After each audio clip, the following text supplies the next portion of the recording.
Hello everyone.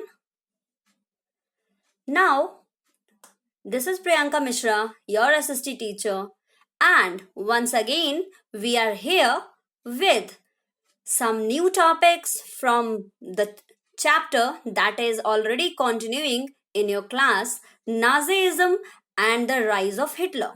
So, now we are reaching to the last portion of this chapter in which we are going to discuss about the youth in Nazi Germany, which means what was the importance of youth or the young generation for Hitler and for his Nazi party.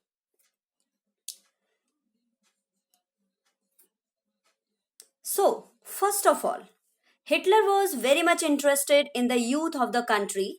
Schools were cleansed and purified. Germans and Jews were not allowed to sit or play together.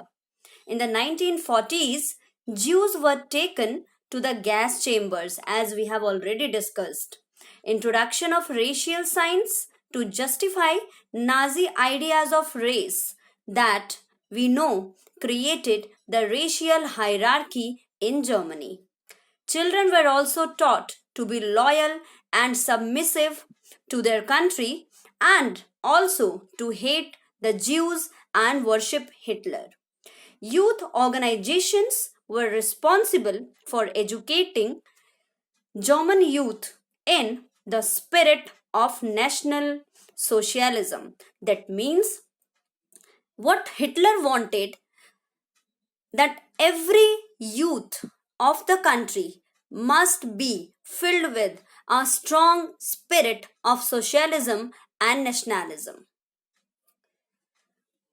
At the age of 14, boys had to join the Nazi youth organization where they were taught to worship war, glorify aggression and violence, condemn democracy, and hate Jews, communists, gypsies, and all those who were categorized as undesirable.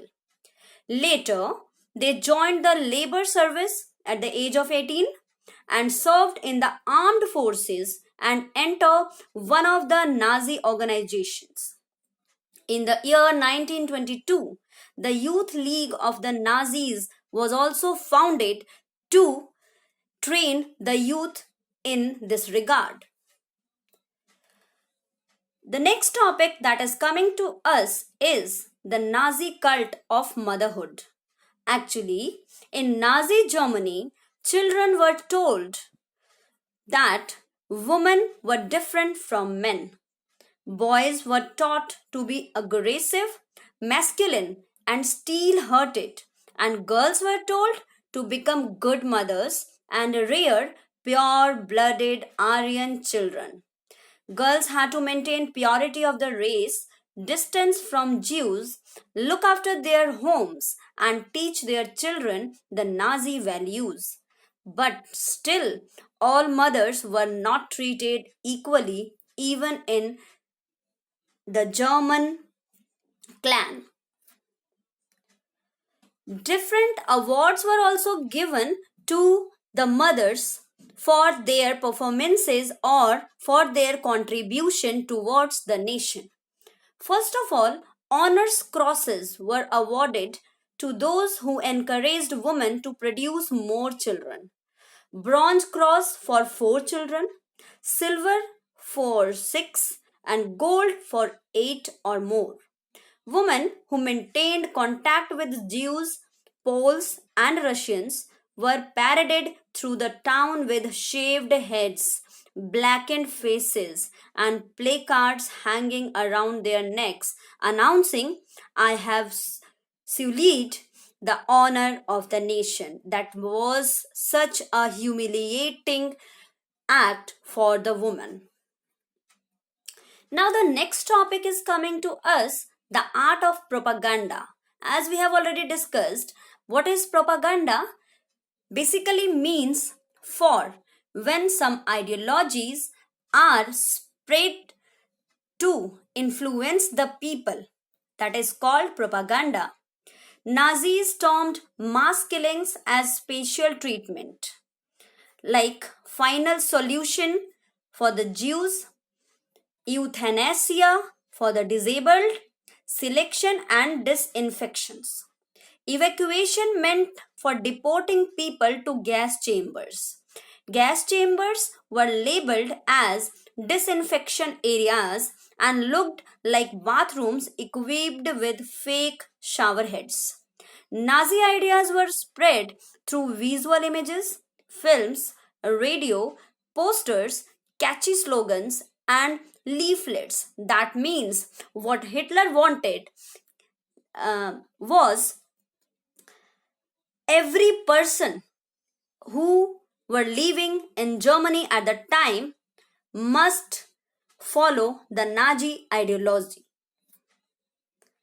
Orthodox Jews were stereotyped and marked and were referred to as vermin, rats, and pests.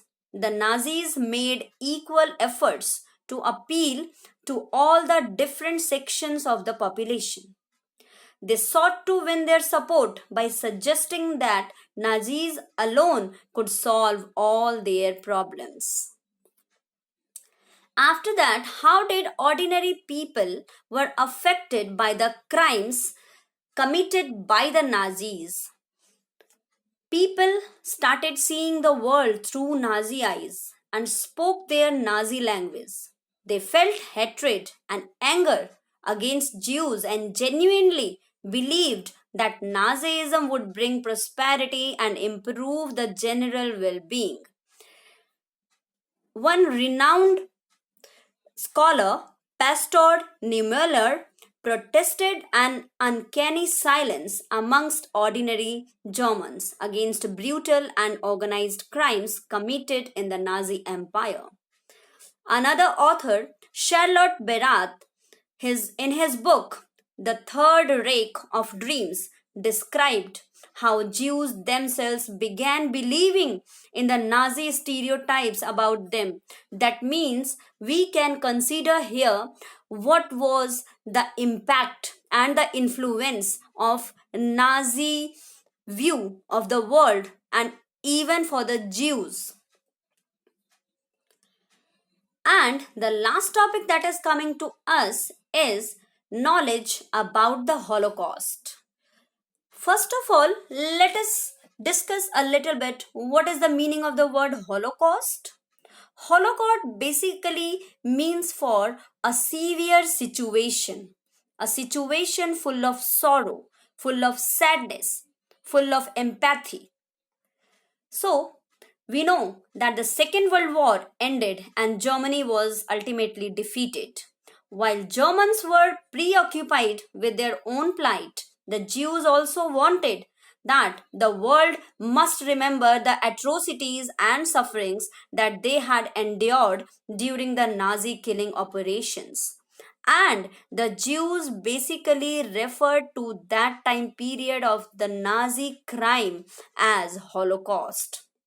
When they lost the war, the Nazi leadership distributed petrol to its functionaries to destroy all incriminating evidence available in offices. So we can consider here the brutality, the ruthlessness, and the violence of the Nazis against the Jews that actually is referred by the Jews as a situation of Holocaust. So that's it for the chapter. I must think you people have gone through all the tutorials and have understood the chapter well. Thank you.